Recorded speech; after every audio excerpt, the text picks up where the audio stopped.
พี่น้องทุกคนเจอกับสาวบ้านป่าพากินนะคะมาค่ะนี่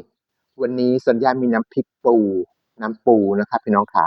มันปูน้ำพริกมันปูจ้ะแล้วก็มีปูนานะคะพี่น้องค่ะนี่มีปูนามาค่ะผักก็มีผักทูนต้นหอมผักชีลาวแล้วก็เห็ดแตงกวานะคะก็มีปูเป็นตัวด้วยนะคะปูนึ่งค่ะพี่น้องค่ะมาค่ะมากินด้วยกันจ้าข้าวสวยร้อนๆนะคะพี่น้องค่ะนี่ ข้าวสวยแซ่บๆร้อนๆค่ะมาเด้อค่ะพี่น้องค่ะนี่อืมดูสิสัญญาได้ดองด้วยนะซื้อมา101อืมแซ่บอืมอืม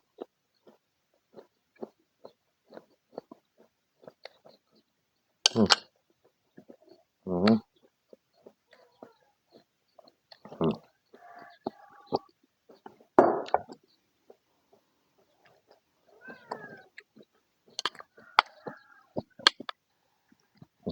มาเด้อ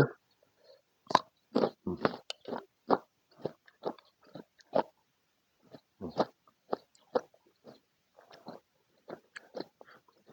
แซ่บมากอืม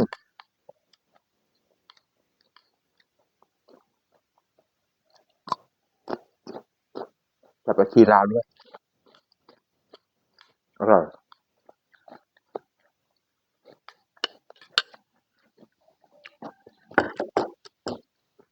อืม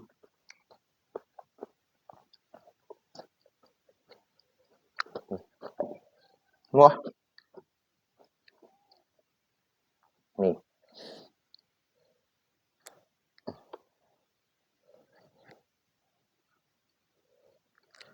อืมมันมากเนาะอืมสุดยอดเลย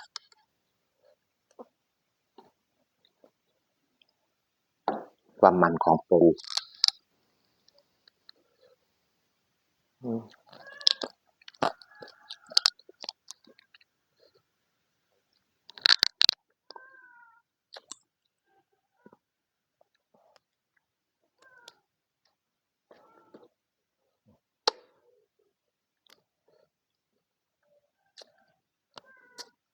อืม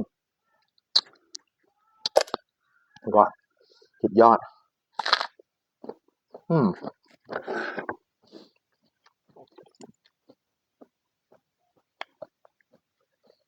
อืมอืม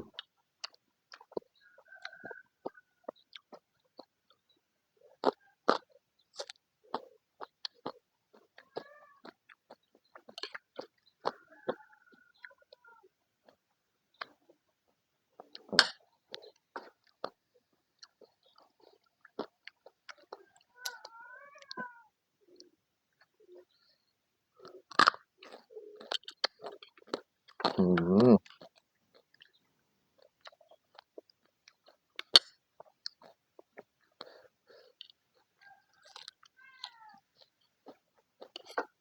อืม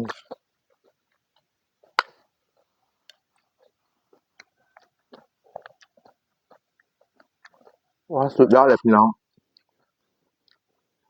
หมูเราไปเอายาตากลบเนี่ยในหุบเราแวกกระดามหนึ่งจ้ะอืม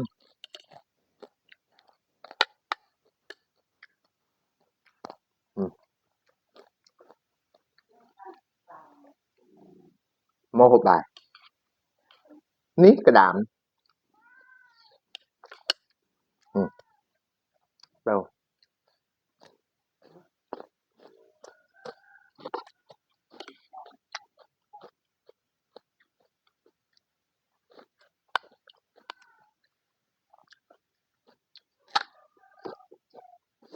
อืม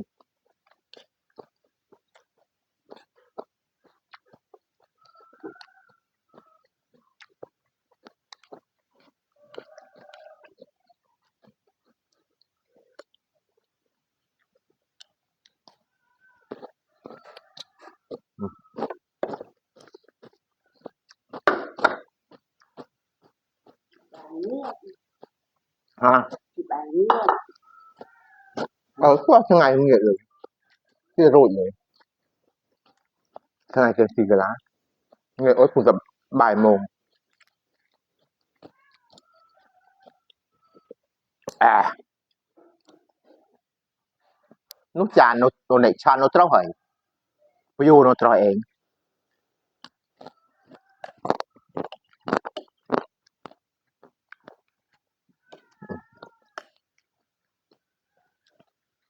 nó khang khang trâu eng tràn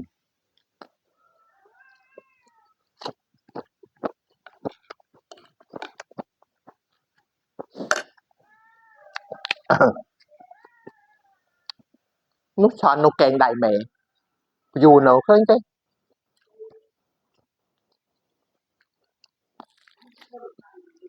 nó ví dụ khơi khả năng nhịp nó trâu thế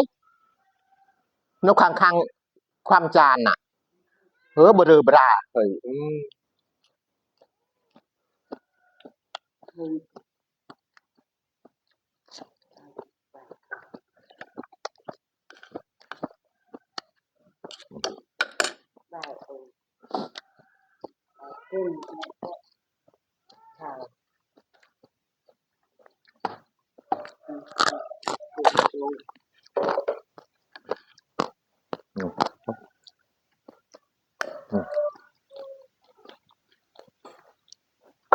เจ้า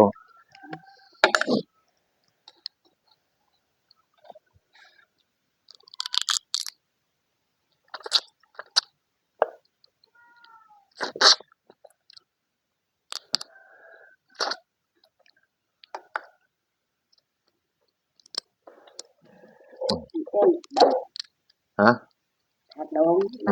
ลองเฮ้ยนอกแตก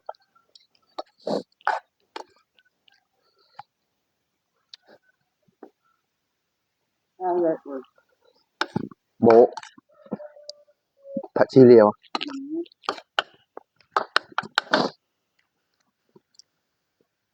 ผัดชีเรียว